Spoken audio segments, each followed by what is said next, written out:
मिल्कीपुर में 1000 करोड़ रुपए की परियोजनाओं का हुआ शिलान्यास।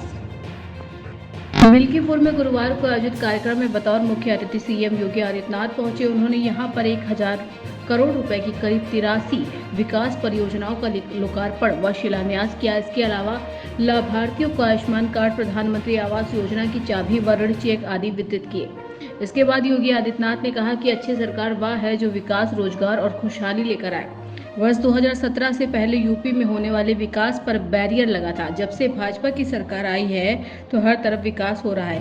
गरीबों को आवास और किसानों को ऋण दिया जा रहा है। अयोध्या के मुद्दे पर उन्होंने कहा कि आज पूरे विश्व में अयोध्या का नाम है।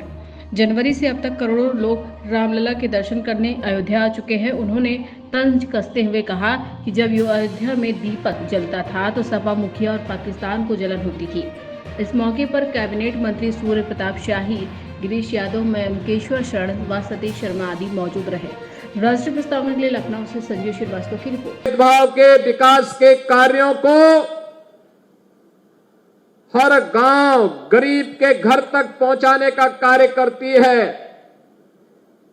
गरीब कल्याणकारी योजनाओं को बिना भेदभाव के हर गरीब तक, हर किसान तक, हर नौजवान और हर महिला तक पहुंचा करके उनके चेहरे पर खुशहाली लाने का कार्य करती है।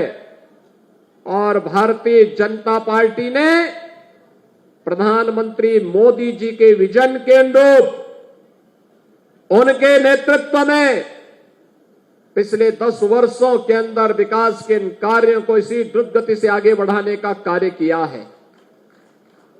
बहनों और भाइयों, उत्तर प्रदेश अराजकता उत्तर प्रदेश में चरम पर थी। विकास की योजनाओं में भेदभाव होता था, महापुरुषों का अपमान होता था। हमने पिछले 7-7.5 वर्ष में भारतीय जनता पार्टी की डबल इंजन सरकार ने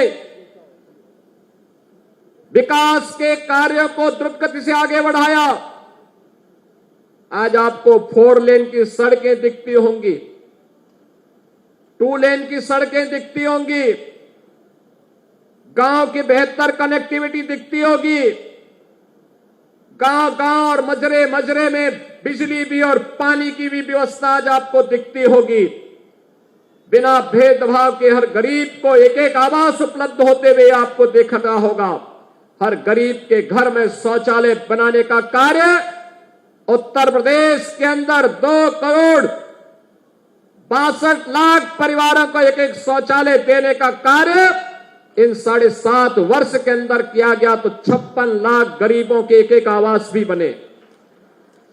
1,20,000 मजरों तक बिजली पहुंचाई गई की थी कि होली और दीपावली में फ्री में भरा हुआ सिलेंडर भी इन परिवारों को उपलब्ध करवाने का कार्य करेंगे। यह कार्य भी गत वर्ष से प्रारंभ हो चुका है।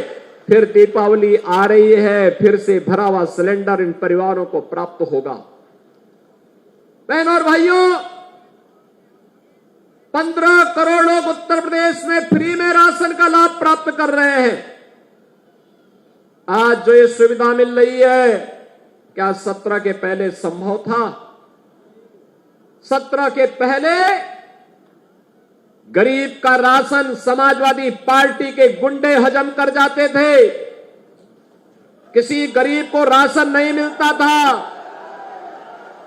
किसी भी जिले का जो जितना बड़ा माफिया था, जितना बड़ा गुंडा था, वह समाजवादी पार्टी का शागिर्द था, उनका पदाधिकारी था। वहां पर संगठित अपराध में लिप्त माफिया भी थे, भू माफिया भी थे, पशु माफिया भी थे, वन माफिया भी थे, खनन माफिया भी थे। एक कोई भी माफिया किसी भी क्षेत्र का होगा, वह समाजवादी पार्टी से प्रदेश के अंदर जुड़ा हुआ था। और परिणाम क्या था? ये माफिया की पैरेलल सरकार चलती थी। बबुआ अपने घर के बाहर नहीं निकलता था।